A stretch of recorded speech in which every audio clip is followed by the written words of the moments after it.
Gather, veterans. It's time to join the fight. The long war begins.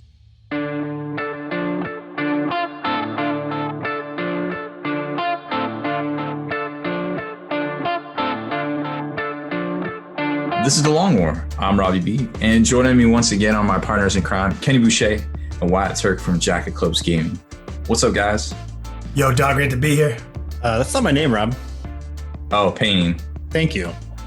Hey, everybody. It's like you had one job. It's like 3 weeks in a row.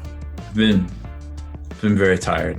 Is that excuse designed to offer insight into why you made the mistake again, or mainly to make you look better in this situation? I'm starting to think this is Dealer's harassment. choice. This is a personal attack. I'm gonna file a complaint with Long War HR. Oh no! She's currently sleeping in her cat bed. I'm gonna have Blackjack write a strongly worded meow message to Annie later tonight. Yeah, I call those P-mails. she plays musical instruments in the evening, mostly when I'm sleeping. It's really swell. She just wants to spread her culture and give you the song of her people. Yeah, and keep me up all night, pretty much.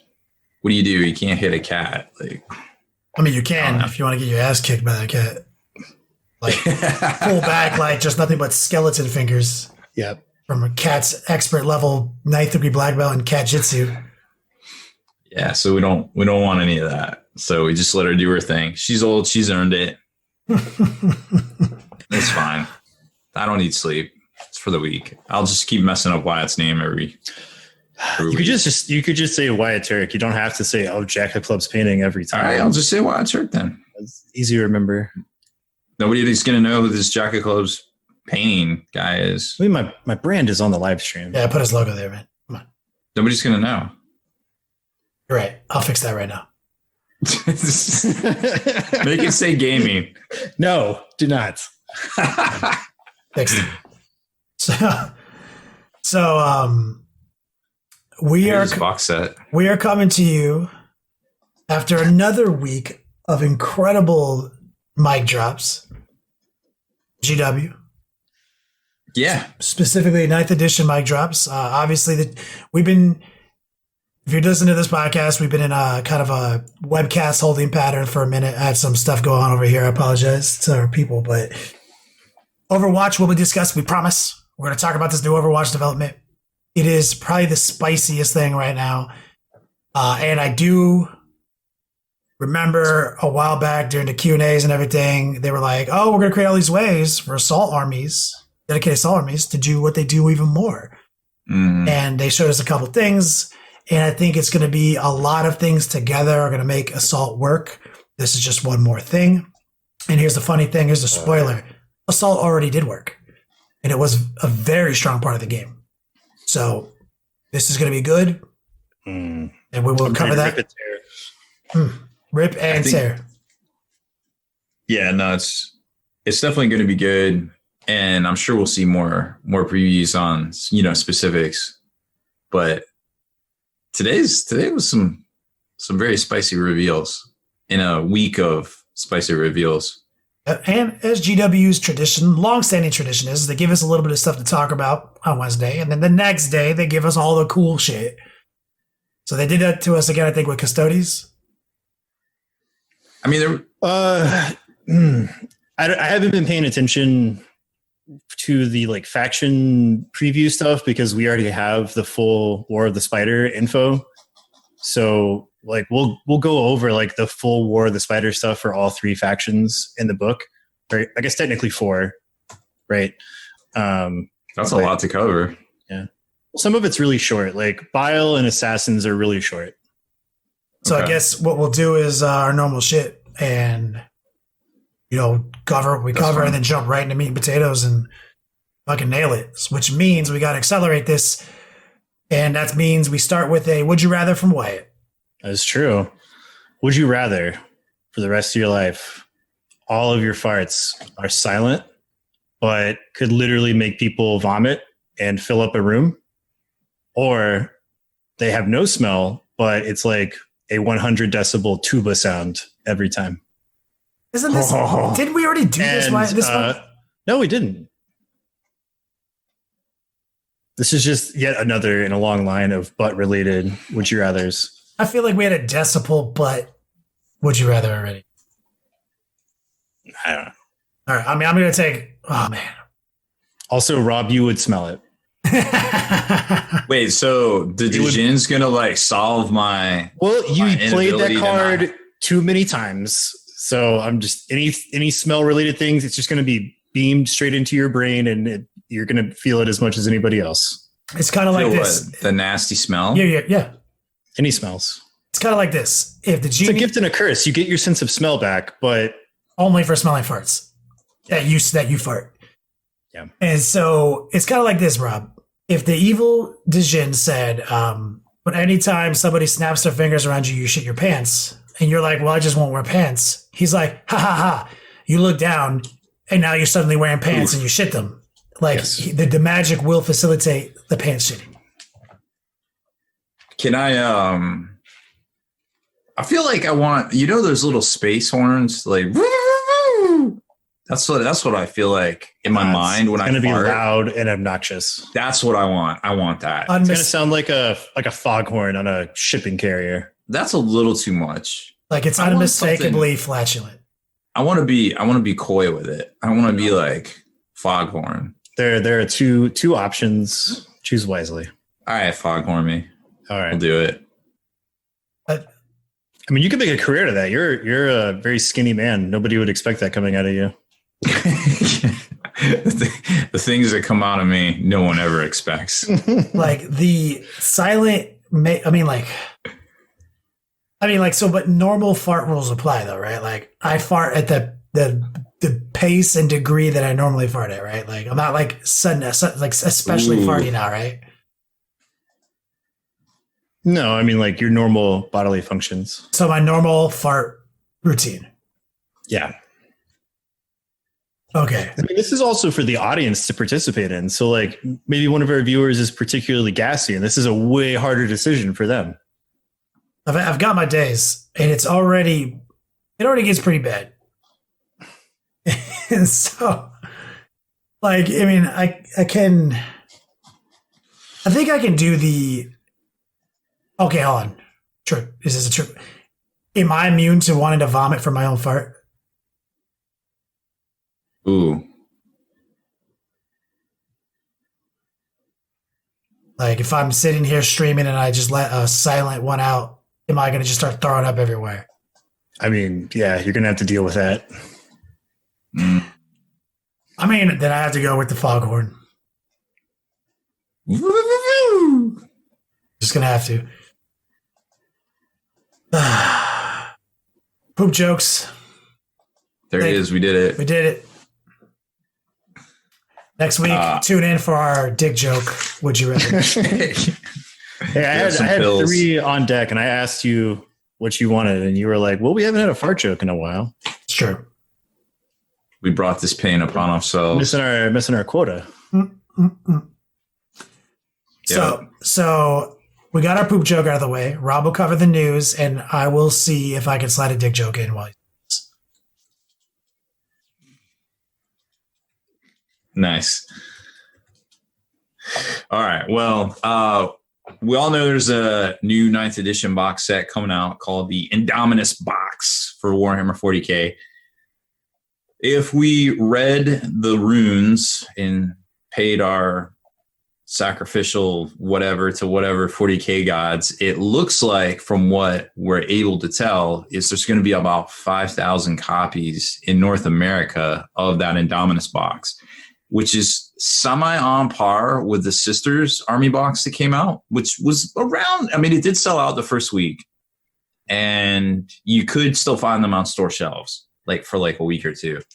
So I feel like people that are going to want it are going to get it still. So I don't, you don't have to panic buy or anything. Although everybody is probably going to want this box that isn't a new player.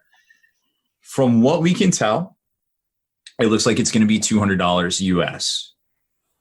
From the giveaway that they did for a mystery box of 120 pounds. And if you convert 120 pounds in GW money over to American money, it should be 150 pounds, but it actually turns out it's $200 or $150, but it's actually $200 if you compare GW Web Store in UK to US Web Store. So they're making a little bit of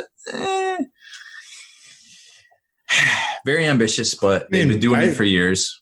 Based on what comes in that box, I think that's very reasonable. It's 61 miniatures, and the Dark Imperium box I think was 31 miniatures, and it was 160. So technically, it could be $40 more for nearly double. And it has a limited edition rulebook in it. This is like because they said this, they were like, this is the celebratory box for the release of 9th edition. Yes. This is not like the store shelf version. So it's going to be more special, and like only $200 for that. Like, sign me up for 2 of them. Yeah, I'm not mad about the $200 price. I'm just making the emphasis that if you straight convert it from Great Britain pounds to US dollars, have they ever actually done that? They have. It's a more recent thing that they figured out that, hey, if we can make 30% more money on 50% of our purchase, I don't know what you want to call our market share, then why not? I'm not a mathologist, but those numbers seem pretty good. It is what it is. I'm always going to point it out because I think it's scummy personally. I think it's scummy business practices. And like I said, there's a lot of good people at GW. There's a lot of people that don't interface with any of these things that are really super talented and passionate about what they do. But when it comes down to certain things that Games Workshop does, it's just scummy business. It is. And there's no other way around it. And I'm always going to call it out because it's just scummy. I mean, I don't disagree with you. My mentality is like, Chevy tells me how much that car is worth, right? I don't get a choice in how much a new Camaro costs. It's like, if you want a Camaro, this many dollars, please. So am I going to like be stressed out and like waste minutes or hours of my life being upset by it? Or am I just going to be like, do I want this enough to pay the price or do I not? Right. And I make that choice. And, no, I'll get it. If not, I won't. If you look at it at face value, $200 seems really good because, we're seeing 185 for the Lumineth Realm Lords Army box. We're seeing, we saw Blood of the Phoenix for 230, which was also both things that were designed as kind of an early access release sort of type deal. Oh, and the Sisters box too, I believe was 210. So money-wise comparison to similar releases, it seems a good value, which I'm definitely behind for sure. So we'll see, we'll know more about that as it comes out. If I had to guess, I would say that we will see it go on pre-order next Saturday. If it follows the same trend that the Dark Imperium box did, they revealed it on June 3rd. I hope so. I want it right now. I want it yesterday. Actually, no, they revealed it. They revealed it Memorial Day weekend, 2017. And then it went on pre-order June 3rd for delivery on June 17th. I believe that is correct, of 2017. So same thing happens. Potentially we'll see it on store shelves July 11th, I think is what the math says. But that's all speculation at this point. But what we do know is coming out is the new Lumineth Realm Lords. They're calling it the launch set for $185. New high house, basically. If you break down the value, it's kind of there. It probably comes with a half block of infantry, a full block of cavalry. You're looking at an HQ choice, the new exclusive book. Which HQ is it? I haven't paid attention. It's the animated suit of armor. Oh, he's so cool. Yeah, he's super sweet. So you get the exclusive book that'll probably be different from the one that they actually release. The dice set, War Scroll cards. So when you do the math on that, it's around 235-ish, assuming everything's kind of correct there in our assumptions. So you're looking at a value of, I think it's $50-ish, I believe. So it's kind of, it's kind of a good value because you're getting it early and you're getting early access to it. All that stuff will probably come out down the road. They look like they're the full sprues, which is cool to see. Not any, kind of multi-part thing or non-multi-part things that we've seen in the starter set. So it looks like a good precedent for that sort of thing on the AOS side of releases there. So that's basically the big stuff. Of course, we saw some previews for the box set. We saw like some super secret stuff that we had no clue was coming out, like the Invader ATV and the new Space Marine turret, and some other stuff for the Necrons that we kind of saw in those pictures, but now we have a name for it. So look for that obviously later on in the year as they roll out more of this 9th edition, and we see Pariah in there somewhere. That's going to be interesting how they do that one. But that's kind of the big stuff I got for Tabletop Market Watch. That's it? Oh. Yeah. All right. Done. All right. Well, let's do, normally we'd have legendary author of Graveyard Shift, Mike Haspel, here with us to possibly do a Haspel's Corner, fastest growing, most popular, beloved section on this podcast. Instead, what we'll do is dedicate this moment to shouting out an amazing YouTuber in the web space, Goobertown Hobbies. I assume, based on his popularity and his over 100,000 subscribers, many people watching this already follow him. Oh, yeah. I consider him to be genuinely the most interesting content creator in the space. I think he's probably the most genuine dude out there. Probably that. You know, and I mean like just like straight up genuine and genuinely interesting. Like the content he produces is from a stance of like someone wants to watch it, not like many of us, including myself, where I have a content train, I'll just push the stuff out, condensing it, trying to point people to Twitch, where we do it large. He's very dedicated to the craft of not putting it out unless he finds it perfectly interesting, right? So shout out to this guy. And he put out a recent video. Wyatt, talk about it. It was a great video. So just, going into it, it is a long video. It's a discussion video, and it's about an hour long. So it is a time investment, but I highly recommend that you check it out. And basically, it's just a very well thought out, intelligent, professional, eloquent discussion on the current state of affairs in the fandom of 40K and just things going on in the world in general, and kind of how that's been affecting us, and some things that he's seen. He discusses the controversial message from Games Workshop that was released during these times. And wait, he's just paddling around in a canoe, like he talking. Is. And this is awesome. It's like a TED Talk on a placid lake in the middle of nature. He's just like looking around, like just this is awesome. So yeah, like it doesn't like I'm not going to get into how I or anybody else feels about this, but depending on how you feel, I still recommend checking it out. He is very objective about the entire discussion. It's very well thought out. According to conversations with he and Kenny, he's been working on this for a while, trying to make everything perfect and well thought out. So definitely give it a look. It might change your mind, may not, but keep an open mind and check it out. I'm looking at the, obviously it's pretty big, but I got it on closed captions, just kind of looking at this as he's just like canoeing around this placid lake. Those boulders are pretty big. Wonder where that is. He's truly a gangster. Yeah, he is. He's like, I'm just going to make this like social commentary video, just like paddling around. Like, also, if you ever see him just like sitting there on his desk, the dude's got some giant biceps too, which you really don't see in his normal like posture. Dude cracks me up. And if you've ever been on his Patreon page, he puts out some solid content. Oh yeah, for sure. But we can jump into it now. And Wyatt has prepared us with his professionalism list, and right at the top of that list is the thing people want to talk about. So do it. Yeah. So quick recap.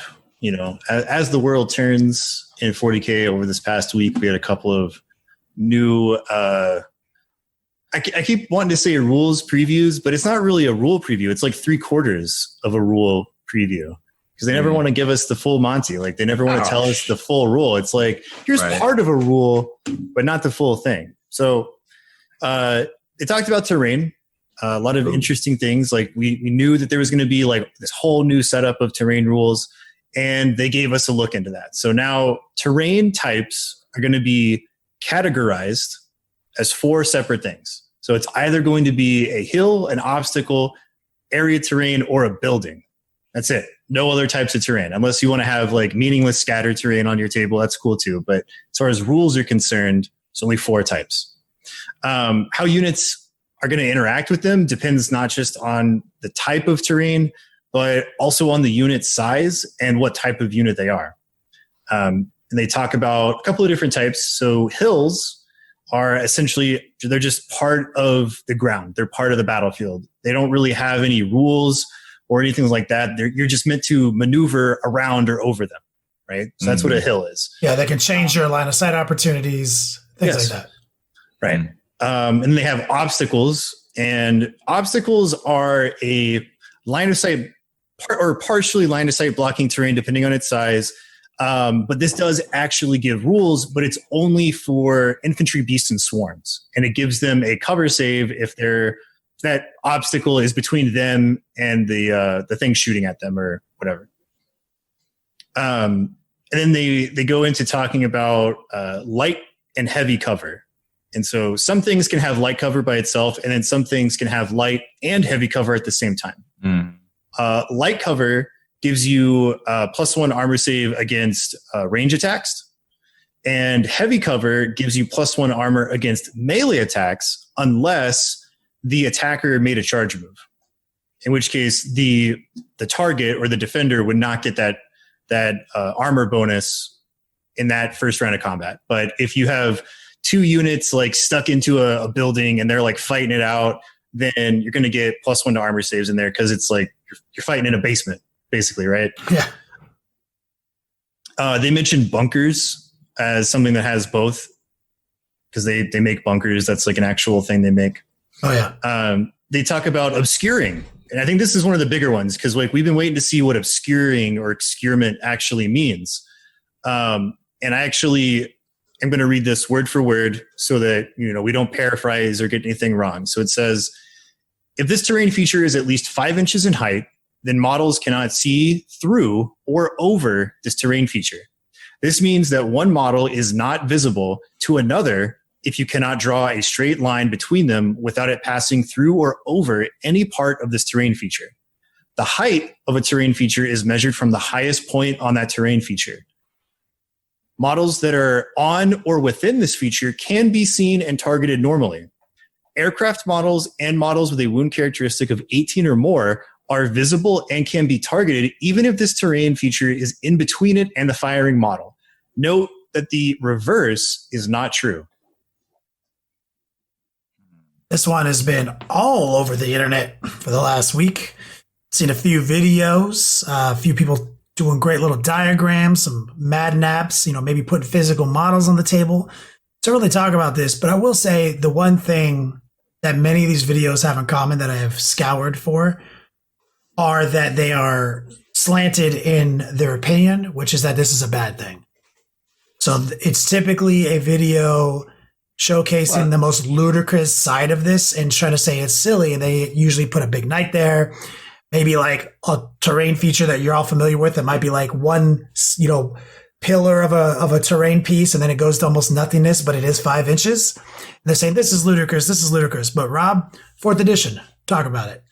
Yeah, I was just gonna say, I don't feel like these were people that played back in 4th edition. I mean, maybe 3rd edition, some, but the levels were a thing in 4th edition where you could have, like you talked about earlier, you could have a rhino and it was a certain level, and you could have dudes behind it, and they couldn't be seen no matter how big they were. Like if they were Primaris, which wasn't a thing back then, they just couldn't be seen. And it was hilarious the way it didn't abstractly, it worked, but visually it did not work. But it was, I mean, all this stuff really wasn't to scale, and it was a hodgepodge, and that's still kind of where we're at in some regards. And even terrain, you could see in a certain amount of inches, or you could shoot out a certain amount of inches, but you couldn't see all the way through it, which was also a thing, which we haven't even got to. And this is a direct reaction to one of the things that they had in 8th edition, all the feedback from that, which was like, we didn't like it when you could draw a line of sight through one building, through the window of another building, over the meadow and through the woods, and shoot grandma's house with a Lehman Russ. Like, it just didn't work for the game rules. Yeah, especially when you consider, just sorry to just interject there, many editions before 5th edition had pretty complex rules, but like people would argue about, but it would say like, if you can't see more than X percentage of the model, you can't shoot at it. There'd be all sorts of little rules about like actual line of sight that were based on some percentage that you had to argue about. And so we kind of like were used to like, you just can't see some shit unless you can see the majority of it, or vice versa, or whatever, right? Mm-hmm. So when they did roll out in 5th edition with cinematic terrain, it kind of was a hard adjustment for many of us old heads to like think our shit was in a safe spot, because it reasonably is perceived like 100%, like, come on, man, logic. And then that has not been the game since 5th edition. So, right. That's just a history lesson. Back to you, Wyatt. Sorry. Oh, my point was complete. It's just, it's not great. It's like, nobody likes that. It's a feel bads mechanic where basically like, if you can see through any part of that terrain may as well just not be on the table. You saw a lot of this in 6th and 7th edition with even terrain functionality of essentially almost meaningless types of terrain. It was groundbreaking in 8th edition when they said walls, infantry only. That was groundbreaking. There was lots of similar YouTube videos out on like people putting these little walls up and how like this very reasonable combat that like now got destroyed because of this dumb little wall. And they're like, this is bad for the game. This is bad for the game. Trust me, coming from like relentless tournament application of terrain, it's not bad. To be forced to have to move around something is good. Knowing that anything could just hide behind something and blow right through it is bad. And abstract terrain, infinite cylinders, you have to crest the footprint of it, is good. The only issue is, if you're new to it, there's going to be a discussion about the footprint. If it's an irregular pattern and there's no base glue to it, little conversation with your opponent, you got to define it. But you will see many terrain features at tournaments do kind of have a little base where the GW ruin is glued to it. So like this is like, I mean, like 100%. Yes. Fucking love it. Yes. It's really good. And they kind of show off an example, right? And so here's a ruin. So anything that is classified as a ruin is area terrain, and it has certain traits. So it's scalable, breachable, has light cover, defensible, and is obscuring. Which is interesting because until this point, everything was ruins, unless it was a forest. We didn't really have these classifications. So it's like you would have a full-on, fully constructed building as a piece of terrain, right? But it was a ruin because there was no such thing as building. The main rulebook had like currently has these pages in it that define all these terrain features that for actual game mechanics and play, like they don't matter. Like David, like literally, and GW mentioned how like they're not going to do that again in 9th edition. How like we realize that we have these pages of rules that are just so bloated and dumb and so many words to describe very small adjustments that we promise not to do that again. And that's why we just have basically ruins and some and nothing else on the table. Like everything else on the table is like meh. Yeah. Meaningless. Yeah. It's just moving to ruins and hiding. That's literally right. It. Exactly. So now we're going to have all these categories and classifications where like you roll up to a table and you're just like, XYZ, this, and there's no like abstract discussion about like what it is, what it isn't, how does it work? Like it's happened a number of times because based on like what type of terrain you might be using, it could be like frontline terrain. It could be a terrain from another company. It could be scratch built. It could be GW terrain. And it's like, well, okay, so like, how do we classify this? How does this thing work in this, abstract little game of toy soldiers? Now, like we won't have that. It's just going to be like, this has these properties. This has these properties. That has those properties. And it's super easy to do. It's very streamlined and I like it a lot. Yeah, you just assign it to it. I know. It's just like abilities to duders. Rob, here on this podcast, we are now, I'm sure we have many people who watch on a consistent basis. We like to take hot takes, make bold predictions, and we do it often, and we are also accurate often. Boast. I feel like you said this 3 years ago. Boast. We just like Rob said, War of the Spiders would be Fabian's bio. Just like Rob's 98% accuracy, Whoa, I'm not 98% accurate. When you say bold prediction time, usually that category of prediction you are, because a lot of factors. Cause it looks like gut checks, gluten free gut checks. They look like gut checks, but a lot of factors playing. You even know how much a book weighs and how much the shipping containers weigh, and you go that deep forensically. Yeah, I mean, you've made a lot of 3-pointers recently. And CSI Robbie B. One of the ones here in this podcast says day one of 8th. We've never not said 8th wasn't dope. We said it is the dopest. Oh, yeah. 9th sounds dope, too. And bringing in keywords was a way to modernize the game system to a modern game theory, right? We play a giant turn-based game. Now, turn-based games are kind of clunky in the modern era where a lot of things have gone action-based, a WeGo system of play. Problem is with 40K and how many models you can put on the table, that actually progressively gets more and more difficult to manage, right? So while we're in this world, GW has introduced and injected solid mechanics that do work. We got keywords, we got faction keywords, other keywords. In the beginning, they said, they're all the same. Then later they started defining them. And now the day one, we said, give us 4th edition terrain and throw keywords at them.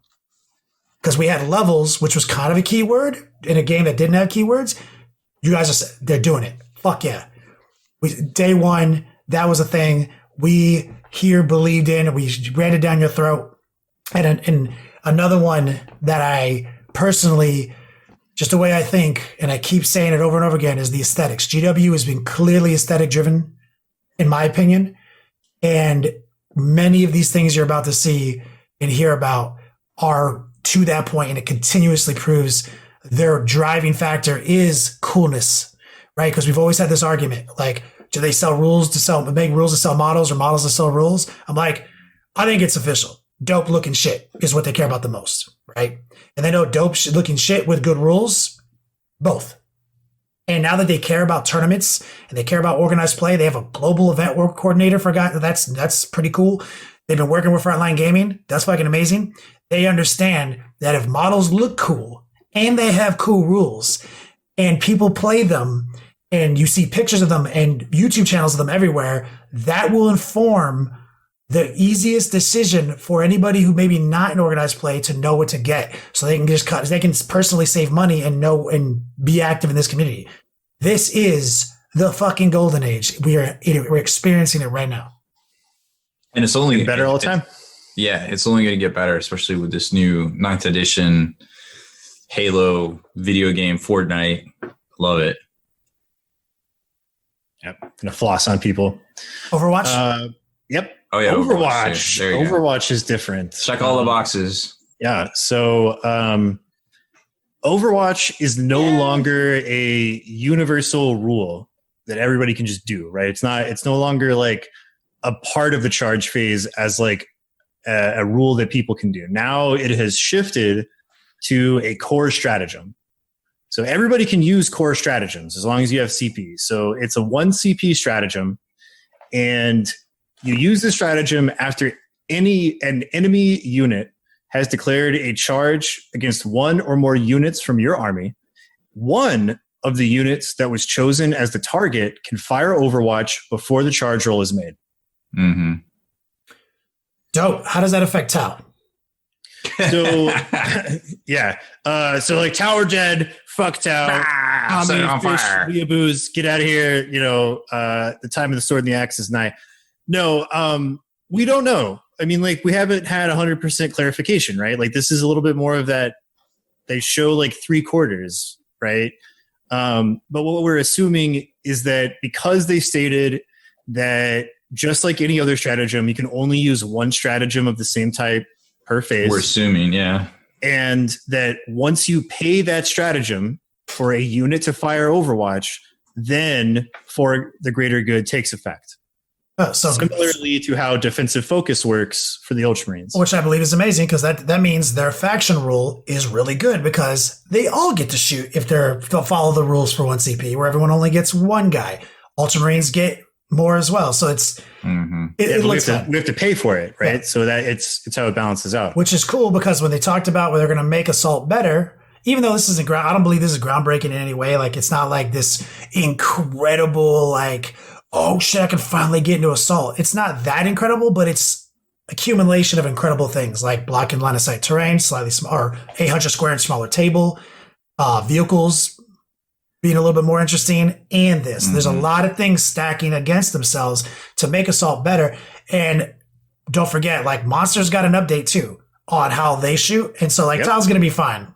Okay. They get to shoot into the combat that they're in.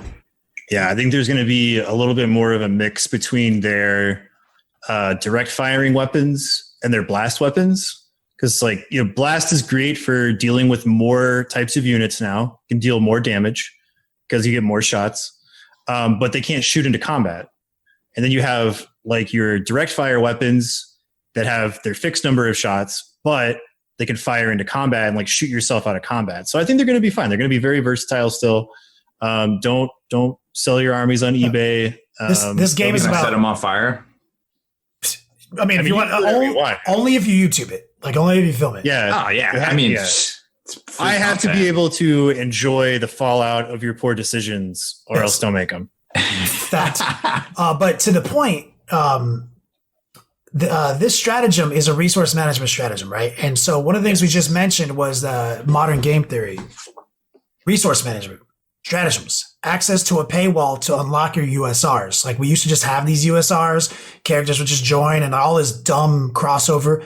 You have to buy them, and having resources to manage is a good thing. And GW was wise to put into our game, and even wiser now, Ninth, to flip it so that you don't gain resource by purchasing detachments. You spend resource, and now they give you new resource to manage, and you can generate resource in the command phase, so that, like, there's always going to be, in a clutch situation, that one CP is there still for you to do that cool thing.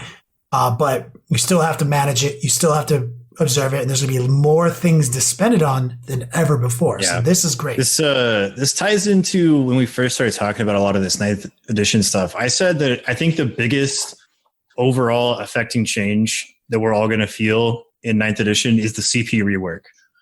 And this is just reinforcing my feelings on that, because, you know, they're going to balance out how many people, like, or how much CP both players have at the beginning of the game. And we're going to generate CP. So you may, like, run out of CP, but you know that in that next command phase, you're going to generate that one CP. So you could always have that one CP to do something clutch when you might need it. So again, it's like balancing all that stuff out. And I think the resource management with CP is going to still be, like, the biggest change that changes how we play. I agree, man. I think that's accurate assessment, brother. Cool. They showed off some other cool stuff. Like, the function of Overwatch hasn't particularly changed. Like, you still hit on 6s unless you have a special rule that says you hit on 5s or better or something like that, right?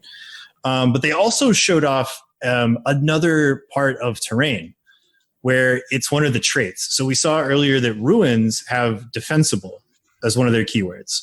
And so they define defensible, and it's a piece of terrain where infantry can do one of two things when somebody declares a charge against them. They can hold steady or set to defend. And if you hold steady and decide to use that Overwatch stratagem, you get to hit on 5s, unless you have a rule otherwise, but it does not stack. So you're going to be able to hit on 5s. Or you can set to defend, and you cannot use Overwatch in any way, but you get +1 to hit in the ensuing fight phase. So keywords, real important, guys. Just like we've gotten used to reading psychic powers and reading auras and figuring out Legion keyword versus unit type keywords, like all that fun shit we've been doing for this whole edition. Got a new thing to memorize. It's not going to take long. Very beneficial. But knowing that you have a defensible piece of terrain, the keyword, and that you have certain types of units that are good at different things, and being able to augment them. I like the idea of being able to set up a stronger Overwatch, right? I like that. I think that's really cool, especially with some of these other buffs in the game. You know, maybe get a reroll wound in there, a little this, a little that. Fucking sick, man. And knowing that anyone has access to that, pretty fucking cool. Oh, yes. They also put a little zinger, like right at the end. And they said, be careful, because this new strategic reserve rule is going to allow a unit to deploy in your own table edge, like in your deployment zone, even if it's within engagement range. And you can make attacks, so you don't even have to charge. You could just show up within 1 inch of an enemy unit. Gotcha, bitch. Off of your table edge. And you like bypasses Overwatch and all this other stuff. And I was just like, whoa, it just like blew the hinges off of this door. Like, this is awesome. There's going to be more exciting things to spend that resource on than ever before. That is fucking awesome. Super happy. So that's the hot take. That's the terrain. That's the Overwatch discussion. 100% positive. 100% amazing. If you watch a YouTube video that tries to say that it's not amazing, I don't know what they're talking about. Yeah. I mean, you got to make that content somehow when you don't actually make content. I mean, yeah, even if it's like stealing other people's content and just like talking over stock images that you didn't create. What? That's content, bro. That's high effort, dude. Did you know you can like read word for word off of Wikipedia and make content? What? Why haven't you been doing this entire time? Wait, that's not what you've been doing this entire time? I guess I'm fucking up. Yeah, clearly. I'm actually creating something. Wait, you guys don't expense your smoke bombs? Could do that? Shit. This whole time, brother. I learned it. Town frolics. You want to get into War of the Spider? All the spicy new stuff? Dude, we might be like the first people to have the full info. I'm excited about these assassins. You want to lead off? I can lead off with assassins. Yeah, let's do it. Cool. So they're quick. So assassins, an execution force, is this new thing where if your warlord has the Imperium keyword, excluding Fallen, because they figured it out. They're heretics. You can include this unit in your army as part of a Vanguard detachment, even if that detachment contains no HQ units. If you do so, that detachment's command benefits are changed to none, and its restrictions are changed to this detachment cannot include the same datasheet more than once. They also have independent operative. This model can never have a warlord trait. During deployment, you can set this model up in concealment instead of placing it on the battlefield. At the end of any of your movement phases, this model can reveal its position, set it up anywhere on the battlefield that is more than 9 inches away. So you're telling me I can just plop down an Evasaur assassin 9 inches away from something when I want to? Yeah. I kind of feel like that was already the rule. I think the big takeaway here is that they've made it not clunky and how you could just throw it in your Imperium army. The other big thing is that they no longer break army-wide bonuses. Monofactionness. Yeah, they do not break monofaction bonuses. They list like the Imperial Guard one. What a clean tactics, doctrines. Clean. Good job, guys. Clean. And they all went up 10 points before the 9th edition points rework. So will they stay 95 points? I don't know. I think they had already. Didn't they already put them up to 95 in the chapter approved? I don't know. It's been so long since we've been able to play Warhammer, dude. Who owns a chapter approved? Okay. The last time I looked, they were still 85. That's all I know. Yeah, me too. I think no. Look, it's almost as if fixing rules is as easy as writing stuff on a sticky note, and that's what they have done here, and I appreciate it. Just about. Appreciate that, GW. All right, so they got some strats, some spicy strats. Chat indicates 95 points. Oh, okay. I'm pretty sure they were 95. And literally haven't even looked at an assassin since before then, so that's on me. So they're real good for a while. Hold on, rewind for a second. Do we talk about Agents of the Imperium? Yes, I already said that. So, just real quick, the way I understand that is you used to just have to pay 1 CP. I think they raised it to 2 at some point to take an assassin in your list. Yes. So now you're saying I can just take an assassin? Yes. Okay. That's what we said. I'm just clarifying. GW was scrambling before to figure out ways to let Imperium people bring assassins to the list in the wake of all the new Marine stuff, the hot new Marine, the new era of Marines, right? And so they were like, why don't we just come up with this like subset of rules that doesn't break monofaction, but they got to buy it. They'll let them spend resources. And now they've realized that they can literally do whatever they want because they write the bitch. You know what I'm saying?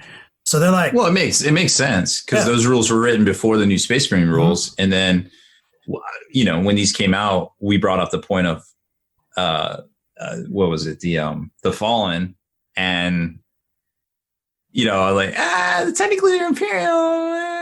And then it was like a whole thing. Oh, it's a rules exploit, blah, blah, blah, blah. But these seem way more thought out, especially with the sideboard. The sideboard was dope. That was awesome. I can't lie. I hope that stays. What, the sideboard? I don't think that stratagem is going away. Yeah. Which one? I don't want the sideboard stratagem. Oh no, that was part of their big reveal about the new assassin rules that's in there. I haven't read anything. Full disclosure. So that's fair. That's one of my favorite parts. All right.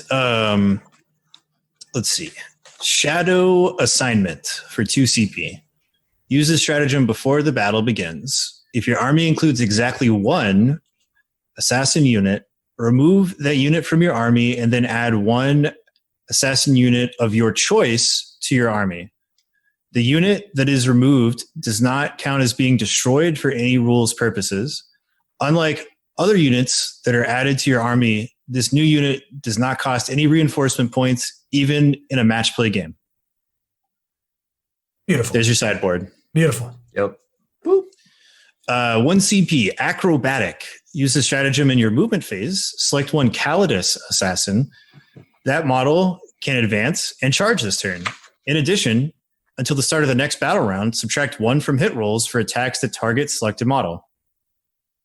Useful. Oh my God, this is my favorite one. 1 CP, Turbo Penetrator round. In any phase for the Vindicare Assassin, when it makes an attack with an Exodus Rifle or Exodus Pistol that target an opponent's vehicle or monster unit, if a hit is scored, the target suffers D3 mortal wounds and the attack sequence ends. If this stratagem is used, then the headshot ability does not apply to that attack. See, these are the ones in the White Dwarf. Same shit. Yeah, I think these are all the same except for the sideboard one. Cool. I haven't seen any of these. So like Supreme Deception, Hypermetabolism, Soul Horror, all that was in there? Yes. Okay. I don't buy White Dwarfs, so. Cool. Pariah's Gaze. All right. We can get into Custards, Banana Boys. Do it. All right. The 10,000. So we get shield hosts. So each shield host is going to have a warlord trait and a relic or a stratagem. Let's see. Shadow Keepers. So they get a warlord trait, Lock Warden. When resolving an attack made by a character model against this warlord, subtract 1 from the hit roll. When resolving an attack made by this warlord against an enemy character, subtract 1 from the saving throw, including invuln saves. Ooh. And they have a relic, Stasis Oubliette. At the start of the fight phase, select 1 enemy character unit within 3. Until the end of that phase, cut in half the attack's characteristic of models in that unit, rounding up. And when resolving an attack made by a friendly Shadowkeeper's model against that character unit, reroll a wound of 1. Let's see. And they have a 1 CP Grim Responsibility. Use this stratagem in any phase when a Shadowkeeper's unit from your army is chosen as the target of an attack. Until the end of that phase, when resolving that attack against that unit, subtract 1 from the strength characteristic of that attack. A lot of good ones here. Oh yeah, this is only the first shield host. These are spooky boys. This is what, Shadowkeeper? What is this? Yeah, Shadowkeepers. Let's see. The Aquilin Shield Company. Warlord trait, Revered Companion. When resolving an attack made against this warlord, cut in half any damage inflicted, rounding up. And they have a relic called the Praesidius. Model with a storm shield only. When resolving an attack against a model with this relic, subtract 1 from the wound roll. Then 1 CP Shield of Honor. Use this stratagem in any phase when an Imperium character unit from your army is chosen as the target of an attack made by a model and an enemy unit. Select 1 friendly Aquilon Shield Infantry or Aquilon Shield Dreadnought unit within 3 inches of that Imperium character unit.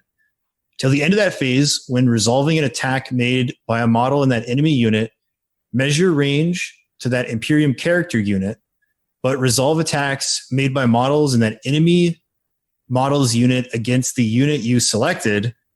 If the unit you selected is destroyed, any remaining attacks are lost. Yes, question. That having damage one, is that a different host? Yes. So the Shadow Keepers had a relic, and it cuts in half the attacks characteristic of models in a unit to target it. And then the Praesidius, or the Warlord trait for Aquilon Shield, is just like Marnius Calgar's ability, where it's like any damage done to it is cut in half, rounding up. Shadow Keepers have the attacks. That's their That's their relic. And then there's a -1 to wound, a -1 to hit, a -1 strength stack there. So the Warlord trait is -1 to be hit by enemies, and when you hit an enemy character, it's characters. So when a character targets him, -1 to hit. When he targets a character, that character must subtract 1 from their saving throw, including invul saves. And then the Grim Responsibility is you subtract 1 from the strength characteristic of the enemy you're attacking. And that is also a Warlord trait, or is that a relic? That's a stratagem. Strat. Ooh. Yes. And what about the -1 to be wounded? Is that stasis? That's from the relic. That's the Praesidius Storm Shield for the Aquilon Shield. So that's a different host. So they can't have it together. No. Let's see. Then we got the Dread Host, the All-Seeing Annihilator. It's a Warlord trait. When resolving an attack made with a melee weapon by a model and a friendly Dread Host unit within 6 inches of this Warlord, an unmodified hit roll of 6 scores 1 additional hit. And then they have the relic Admoni Mortis, model with a Castellan Axe only. This relic of Terra replaces a Castellan Axe and has the following profile. Shooting, 24-inch range, rapid fire 1, strength 4, -1 for 2 damage. And melee, strength +3, -3 AP, 3 damage. Ooh. All right. And then they have Golden Light of the Morades. It's either 1 or 2 CP. Use this stratagem at the start of your charge phase. Select 1 Dread Host unit from your army that teleported into battle this turn for 1 CP, or up to 3 such units for 2 CP. Until the end of that phase, when a charge roll is made for those units, roll 1 additional D6 and discard 1 of the dice. Yes. That's a really good one. Yes. It's tired of my dreadnoughts not getting to combat. Solid. Yeah, that is solid. Let's see. We got the Solar Watch, Warlord trait, Sally Forth. Start of your movement phase. Add 1 inch to the move characteristic of all friendly Solar Watch units within 6 inches of this Warlord until the end of that phase. Whilst their units are within 6, models in friendly Solar Watch units that have advanced can shoot with rapid fire weapons in the following shooting phase, but must subtract 1 from the hit rolls for those attacks. And they have a relic, the Swift Silver Talon, model with Guardian Spear only. A model with this relic can shoot and charge in a turn in which it advanced or fell back. This relic of Terra replaces a Guardian Spear and has the following profile. Shooting, 24-inch range, assault 4, strength 4, -1 for 2 damage. And then melee, strength +1, -3 for D3 damage.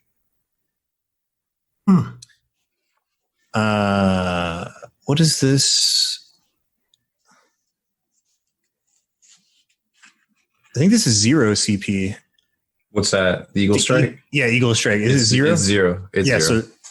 So use this stratagem in any phase when an enemy character unit is destroyed as a result of an attack made by a Solar Watch model from your army. The next time your opponent wishes to use a stratagem, they must spend 1 additional CP to use that stratagem. This stratagem can only be used once per battle round. Okay, that's good. Once per battle round. All right. Yeah. Let's see. The Emissaries Imperatus. Warlord trait, Voice of the Emperor. Whilst they are within 9 inches of this warlord, friendly Imperium units can use this warlord's leadership characteristic. Add 3 inches to the range of this warlord's aura abilities. This has already been added to this trait's aura ability. Okay. Relic Vexilla Dominatus. Model with a Vexilla Defensor only. Replace a model with this relic's Custodes Vexilla and Vexilla Defensor ability with the following. Vexilla Dominatus. Whilst they are within 6 inches of a model with this relic, you can reroll failed morale tests for friendly Imperium infantry and Imperium biker units. Whilst their unit is within 6 inches of this model with this relic, friendly Emissaries Imperatus models count as 3 models for the purposes of determining who controls an objective marker. Pretty handy. Oh, yes. 1 CP, the Emperor's Hand. Use this stratagem in any phase when an Emissaries Imperatus unit from your army is chosen to shoot or fight with. Till the end of that phase, when resolving an attack made by a model in that unit, ignore any negative hit roll, wound roll, and armor penetration characteristic modifiers, and any benefit to the saving throw as a result of cover for that attack. All right. And then Rob can probably tell me this. How many of these stratagems are new? We have 2 pages of stratagems. How many of these are new?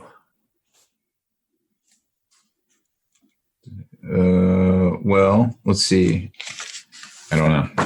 I haven't really read through them all, to be honest. Victor of the Blood Games. Oh, no, it isn't Victor of the Blood Games. Blood Games Veterans? Oh, wow.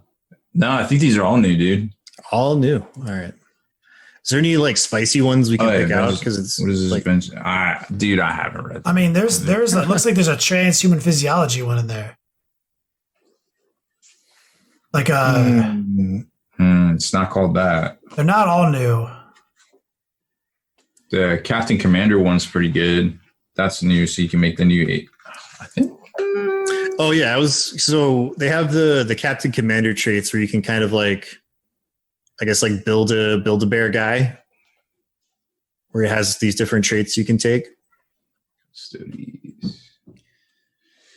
You use the stratagem before the battle. Select 1 shield captain that is not a named character. Select 1 of these traits from the list, and you can only use it once per battle. They have 1, 2, 3, 4, 5, 6, 7, 8, 9 different ones. Yeah, I don't recognize any of these personally, but I'm not a Custodes player. I'm looking and I'm not. There's some pretty interesting stuff. Like add 2 wounds to the characters of a model. Like I know it's gonna make people happy with their Victor Blood Games. And what's this Blood Game Veterans one you were talking about? Yeah, that's a new one. It's a 1 or 2. Use it in your shooting phase. Select 1 Custodes unit from your army that contains 5 or less models for 1, or 6 or more models for 2 until the end of that phase. When resolving an attack made with a ranged weapon, an unmodified hit roll of 6 automatically scores a hit and successfully wounds. There's a lot of shooting stacks here. Yo, this Emperor's Auspice. It says until the end of the phase, when resolving an attack against that unit, your opponent cannot reroll any dice for the attack. Ooh, we can cut stratagem in any phase for 2 CPs. Damn. That's really cool. There's this one where you can auto detonate with one of your vehicles too that I haven't seen before. 2 CPs. if it has power of the machine spirit. So I guess it's just a Land Raider and the Storm Raven. Do they have no? They don't have a Storm Raven. Land Raider? They have a Land Raider. They have a Land Raider. Why didn't they just say that? That's weird. I wonder what else has it. I have to look. Oromite Adamantium for Terminators. Basically, AP 1 and 2 are counted as AP 0. Oh, that's solid.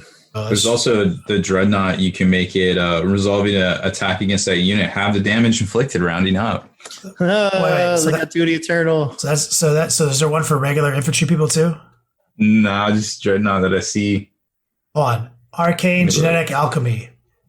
Adeptus Custodes unit from your army is not a vehicle choosing to target attack until the end of the phase when resolving an attack made against this unit. Unmodified wound rolls of 1 through 3. Wow. Ones fail. Boom. Transhuman physiology. Yep.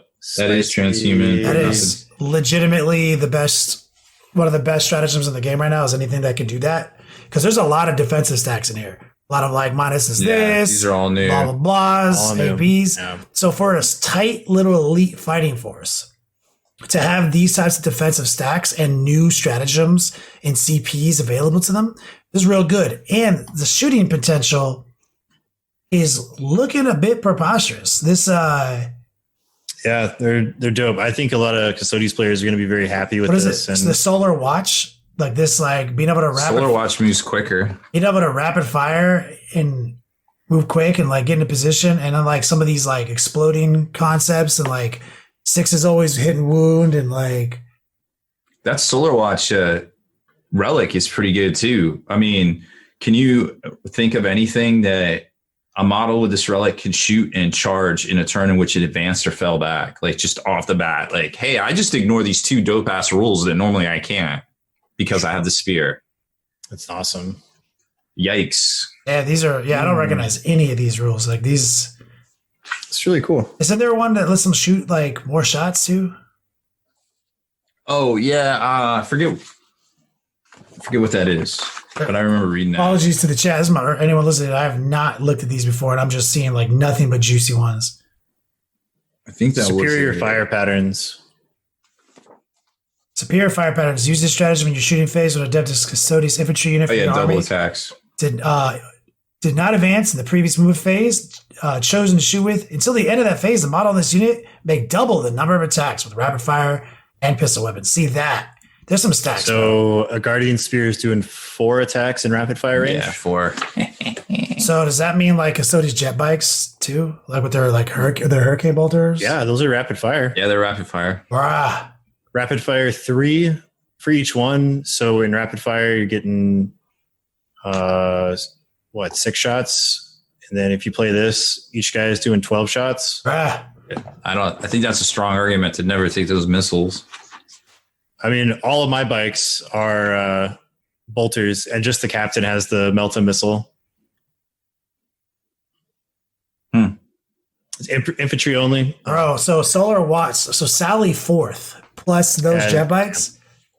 No, it's infantry only. Sally 4th is infantry only. No, superior fire I don't patterns. know. Superior fire pattern. Fire patterns. Sadness. Yeah. No, it's still not really good because just for the Guardian Spears. No, I mean it's Sag- incredible. I'm just saying sadness because I was like, ooh, jet bikes. I think the Sagittarium, or not Sagittarium, who are those dudes? Let me look them up. Is this Sagittarium? I think it's Sagittarium.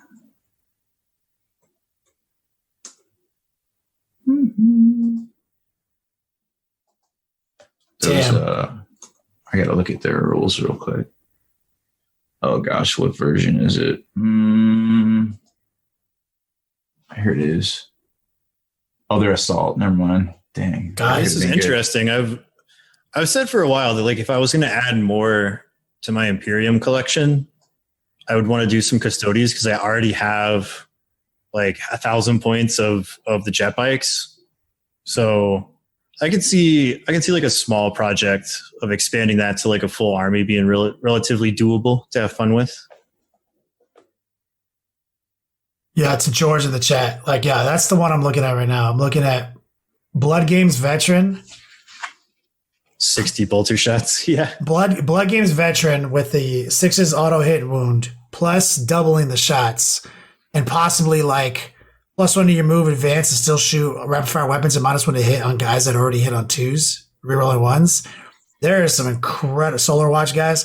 There's some incredible shooting ability here. Like obviously, I want to like make these like unkillable Donegal Jetbike captains because like I love that. But like there is some incredible play here for just creating insanity weights of fire and a couple of clutch survivability traits like transhuman physiology and your AP doesn't affect me's. It's fucking sick, man. Yeah. It's pretty Even good. the only Custodes, not wounded on 1 through 3. Yeah, Custodes players rejoicing. I'm sure because I'm not a Custodes guy. I just am vaguely aware of how powerful they are playing against them all the time. But I assume I've read a lot of complaints from Custodes players and I have friends. I'm assuming you're all super fucking happy. So anyone in chat who's like a long time Custodes, the oldest man on internet's in chat, Kara Quinn, and I'm certain he's stoked. So yeah, what's the deal with the Sisters of Silence? Aren't they pigeonholed in there? You can take them, yeah. Not my information, but Rob might know. Let's see. So you can, if your army's Battleforged units with Sisters of Silence can be included in your Custodes detachment without preventing the detachment from being Adeptus Custodes detachment. This also does not prevent Adeptus Custodes units in the detachment from gaining any detachment abilities. However, Sisters of Silence units cannot themselves gain any detachment abilities. And the Sisters of Silence rules are ignored for any purposes that state all units from that detachment must have at least one faction keyword in common when determining your army's faction. But I think you can still play stratagems. Oh, they have. Here's their one, right? 18 inches of a Sisters of Silence unit. Psychic power on a 3 so it's literally on a 3-up. 3-up deny or 1 CP. After you try to deny already, you can see what the outcome is if you need to play it. Yes. That's pretty cool. That's good. They've got like a reroll 1, shooting or fight phase, 6 inches. A Sister of Silent Infantry unit can fucking roll the hit roll. They got some cool shit.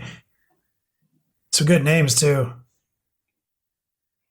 I mean, like, I'm not gonna go through this whole fucking list, but I'm like, Sisters of Silence, people take them to deny psychic powers. That's their jam. Yeah, they already had the Psychic Abomination, so you're subtracting. Didn't they augment this? Because wasn't it all your stuff, and now it's subtract 1 from the total for an enemy model if it's within 18 of them. Let me read this. The unit cannot be targeted or affected by psychic powers. This unit, when a psychic test or denied of which test is taken for an enemy model, has it always been enemy model? I thought it could affect you. I think it used to be. No, maybe the assassin one's the one that affects you. Oh, it's the assassin one. Yeah, right. Calexis is both ways. I want to say it's the same name, Psychic Abomination. Let me look. That's wacky. I wonder if they changed it on the Calexis. Kara Quinn saying it's the same in chat. And that's interesting. Kara Quinn mentions that Custodes have a deny on a 4+. So, like, there's going to be some strong psychic defense here. A lot of people used to just sneak in a Black Templar battalion with a couple scout squads just to unlock the 4-up deny. And, when it was popular to do, like, a +3 warp time on Terrain or some shit like that. Like, so it's going to be strong. Fucking strong. Punishing, I was looking at that one just now, George. Punishing fire, assault 3, 18-inch bolters. It's a stratagem. Nice. Right. I mean, like, these are powerful, but imagine, in a Custodes army, right, you're probably taking a very selective group of Sisters of Silence to gain access to probably still psychic denial ranges. Because, you're not going to try to, like, get away to fire from them when it's just going to be inferior to the Custodes. If the Custodes is your theme of your army and you don't want to break the monofactionness. It's good to know it's there. Oh, so Calexis Assassin has Abomination rule, which is different. It's every model, every psyker, not Psychic Abomination, which apparently is better. Yeah, the Sisters can also, like, straight up reroll To wound against Psychers. Nice. Pretty I'm not fucking going good. crazy, am I? You couldn't always just set up an assassin 9 inches away from the enemy, right? Just leave it in reserve and then just poof, it's there. Yeah. That was the thing? Yeah. Any of them. Yeah. They all had hidden deployment. Yeah, I mean, they're dope. And I do like George's point, like, you know, a block of 10 of these girls gives like so many, like gives you a bigger footprint for that deny shenanigans, lets you blockade against smites longer. Cause like, as long as they exist, they're closer. You can shut down a smite barrage. They can hit you with those 30 bolter shots really powerfully. And they have more angles to do the 3+ deny. So like, I do like a 10 lady block of Sisters of Silence. Fucking strong. Man, good day to be a Custodes player. Amazing. And all of this, on the heels of like also an amazing week of Death Guard. Oh, the Death Guard stuff is so dope. Has me happy. If anyone's got a Chaos chat that they're a part of or a bunch of Chaos friends, sure everyone, I mean, like, God, sure everyone has gotten one of these chats. Like, really fucking dope. We talked last week about the 5-up combo now for the Plague Marines.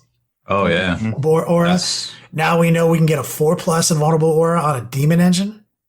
And in case anyone forgot, Plague Burst Crawlers, demon engines, and they're the most popular, probably the most popular unit in the Death Guard Codex, and played. Even they just got straight up better because of vehicle rules, and then they got a stratagem where you select one Plague Burst Crawler at the beginning of the game, and then itself and any other Plague Burst Crawlers within 7 inches count their entropy cannons. When you roll damage, it always counts as 3 or better.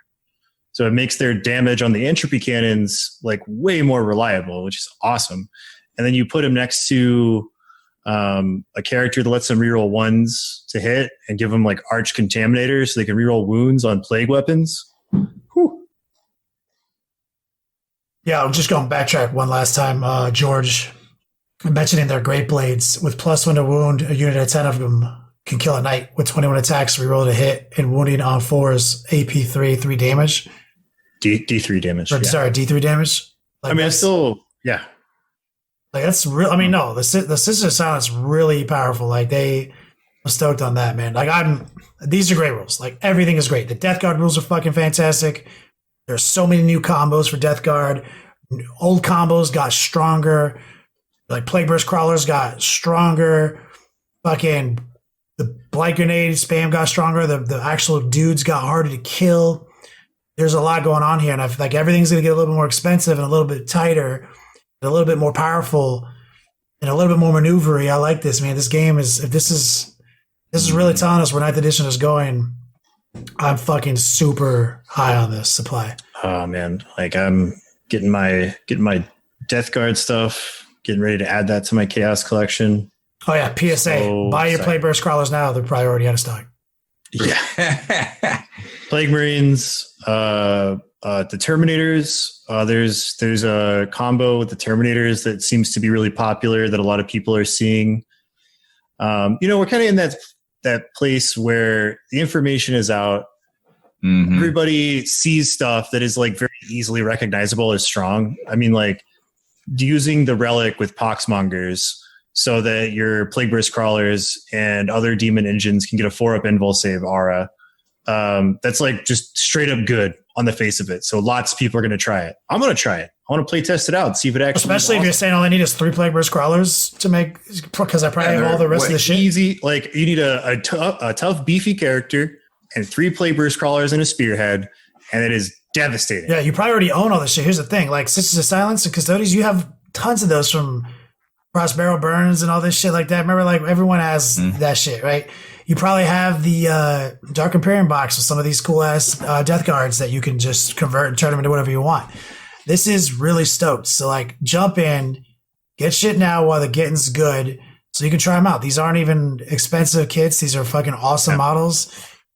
This is gonna. I mean, you probably have 3 friends that have Plagueburst crawlers, because they just. It's gonna be hype. People are gonna be trying it out. Game's gonna get interesting. I'm really curious to see where the rule of 3 goes, because they did soft mention that it might be mission attached, which I don't know what that means for match play. It's size of the game. So you might even be able to see going back up to 4 or 5 repeated units again on certain things. So I have a suspicion that they're going to kind of readdress the rule of 3 with less of a broad stroke and the unique data slate stuff and more of a faction by faction basis. I have a suspicion, like I've been thinking about Demon Princes a lot, right? And Demon Princes got left off the chopping block in 8th, remember? They made all these rules of 3s, and then we kept saying, hey guys, but what about Demon Princes? Like, even though they're all different data slates, a Demon Prince of Chaos, a Zane's Demon Prince, a Nurgle Demon Prince, a Death Guard Demon Prince, a Thousand Suns, they're all different. They have access to different special rules and different second powers. They are implicitly fucking different. But they can still be combined in really easy ways, be very spammy and annoying, which I did at LVO that year to prove it, and did really well with this really fucking obnoxious list. And then they're like, okay, them too. But I think they might be circling back. They were left off the block for a reason, because they weren't different. I mean, they were 100% different, just had the similar model, the same model, right? I think they might reevaluate and look at certain things that can be, that can break the rule of 3. And I think they might come up with, different rules for different things, like 4, 5, 6, Yeah. I mean, my immediate thought is that because we have to pay for detachments now rather than detachments generating CP, they might change it to where like you can have more than 3 of the same data sheet of heavy support if you take a spearhead. But if you want to put heavy support in a battalion, rule of 3, or maybe even less. So like, who knows? But like, I think that's an idea. I think it might be going that way. We know it being 20% more expensive to play your army, which doesn't mean a lot 20% doesn't mean much if you're looking at your normal army and you still want to play it about the same way. It doesn't mean much.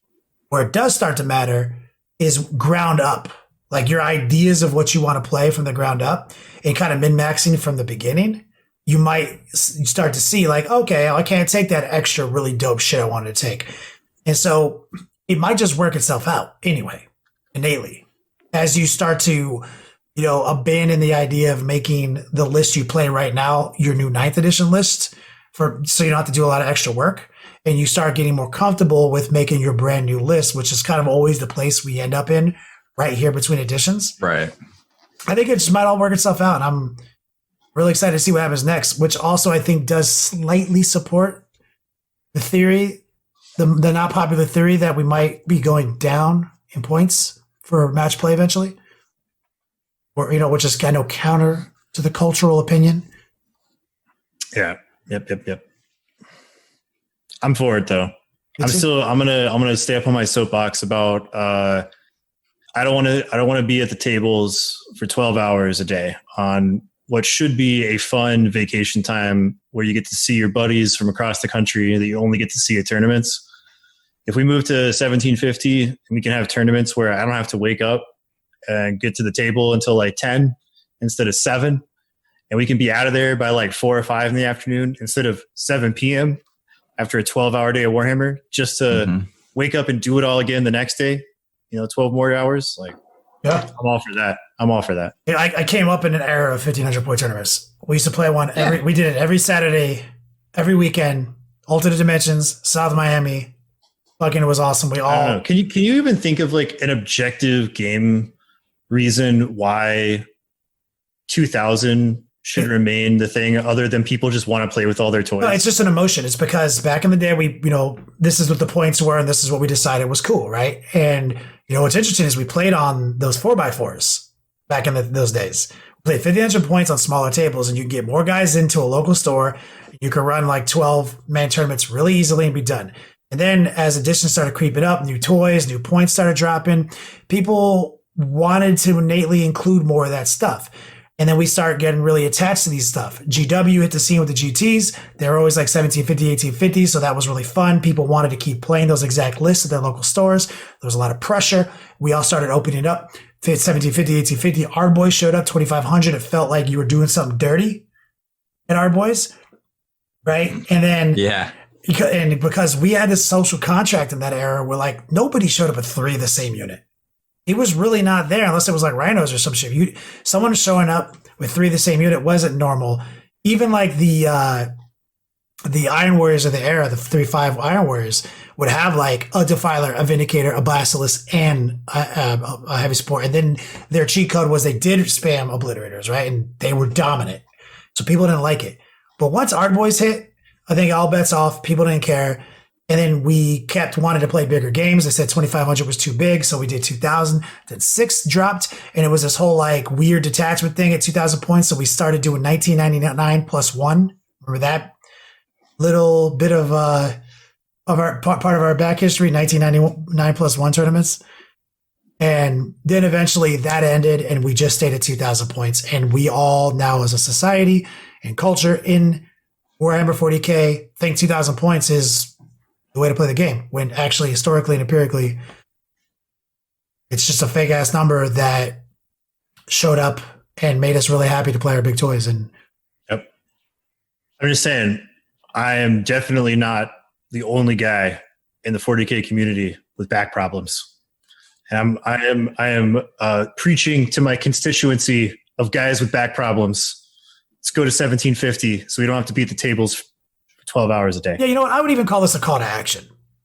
You know, like I would say we've been talking about this. I don't want to, keep beating it to death, but like here's the end of it. Believe us if you're on the fence about it. Just believe us. Please try it.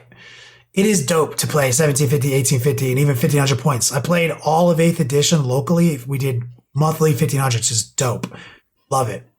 And it feels great to scale up to a bigger event knowing you get more access. But like the distillation of your forces at 1500 points is so strong. Advocate for it. Go online. Start preaching it. I'd love to see, for the sake of match play, this actually happening. I'm all for it, man. That's all I have to say about that. I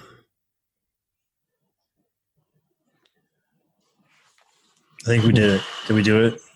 Is it that time? No, it is the time where I say the things. I was just trying to remember everything about Custodes. It's been so long since I actually played 40K. Anyways, well, there's no Haspel here tonight to take us out, so I guess you'll just have to settle for me. So that is it for this one. Make sure to head on over to thelongwar.net for exclusive content, early access videos, and more. Become a veteran of the Long War today.